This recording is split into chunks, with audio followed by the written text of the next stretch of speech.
मंडळी, सुरुवात करूया मुंबई ईस्ट वेस्टला एका मोठ्या बातमीनं। महाराष्ट्राच्या राजकारणात उद्धव आणि राज हे ठाकरे बंधू कधी एकत्र येणार याविषयी खरं तर अजूनही चर्चा सुरू असतानाच ठाकरेंच्या शिवसेनेचे खासदार संजय राऊत यांनी एक मोठी घोषणा केली। केवळ मुंबईच नाही तर ठाणे, कल्याण, डोंबिवली आणि नाशिक या 3 महापालिकांच्या निवडणुकीतही ठाकरेंची शिवसेना आणि मनसे एकत्र लढणार असल्याचं राऊतांनी सांगितलं।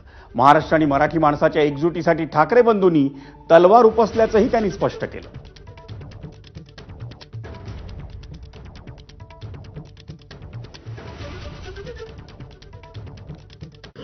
मुंबई महानगरपालिका ठाकरे बंधू एकत्र येऊन जिंकणार आहेत। माननीय उद्धव ठाकरे, माननीय राज ठाकरे। नाशिकमध्ये सुद्धा आम्ही एकत्र लढणार आहोत। ठाण्यामध्ये आम्ही एकत्र लढू, कल्याण डोंबिवलीमध्ये आम्ही एकत्र लढू।